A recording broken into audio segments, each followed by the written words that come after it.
الله الرحمن الرحیم قدرمند کتونکو میر جمشید یم دا نن ویډیو چې کومه ده ډیره زیاته لازمي ده. جامعه دارالعلوم حقانیه چې کومه ده هغه ته د مالی مشکلات پیښ شوي دي.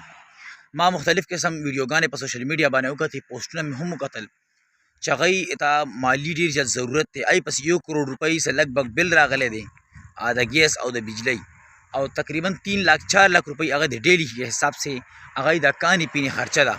دینه علاوه نور هم اخراجات دي چې نن سبا په زندګۍ کې د مغفر ځل وردل چې هغې ته دا مشکلات را پیښ شوي دي. نو قدرمنو نن د جمعې ورځ ده، تقریبا یو 2-3 غنټې پاتې دي. نو ټولو ملګرو ته خواست دی چې دا ویډیو پیغام ډیر زیات شیر کړئ چې نن په جمعې په ورځ تاسو پته چې په هر جومات کې چانده کیږي، او مونږ خلک چې کوم د جمعې مونځ ته ډېر زیات راځي. هسې مونځونو کې چې کوم دی دومره څوک نه وي، په جمعې مونځ کې هر سړی راځي. نو په دغه ورځ باندې یو مشر ته پکار دی، د هر کلي مشر ته پکار دی چې یاره د جومات کې چې کوم دی نو ورته چانده وشي، جومات کې ورته چانده وشي، او هغه چانده چې کوم دی نو بیا دارالعلوم حقانیه اکوړه خټک ته حواله کړي. که داسې چا وسوي نو دا ټرک وړو نو ټرک وړر ته واستوئ، که داسې چا وس نه وي نو ډاټسن وړو وس وي ډاټسن ته واستوي، که نه وي د لوډر وس وي د لوډر ورته واستوئ، نو هغې ته چې کوم دی نو اوړه واستوئ یا نور داسې مالي امداد درسره وکړئ. نن د جمعې ورځ د نماویز دا ډېره بهترینه ورځ ده.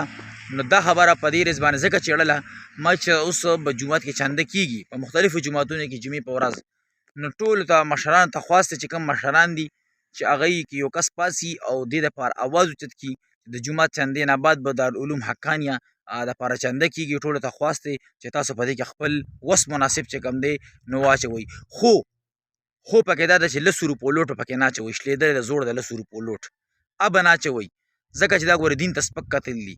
ځکه چې ډاکټر نه ته په 100 روپو نشي خلاصېدی، ته د پولیس نه په 100 روپو نشي خلاصېدی، نو د الله نه په 100 روپو چې کوم دی نو ځان نه خلاصې.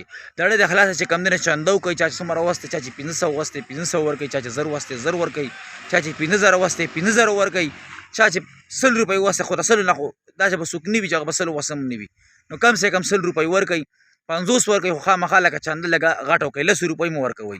نو ټولو ته خواست دی چې یاره دا ویډیو پیغام شیر کړئ چې دا زر تر زره اوس فوراً ورسي خلکو ته چې د جمعې په ورځ باندې جامعه دارالعلوم حقانیه ته چې کوم دی نو چانده وشي. د ویډیو کتلو ډېره مهرباني، ټولو ملګرو ته خواست دی چې دا ویډیو پیغام دومره شیر کړئ چې تر جمعې پورې مونځه پورې دا ډېرو خلکو ته ورسي چې دا موږ اواز چې دا خلک ته چانده وکړي. د ویډیو کتلو ډېره مهرباني، الله مو ښه د آباد لره، خپله دعاګانې که مو یاد ساتئ. د الله په امان.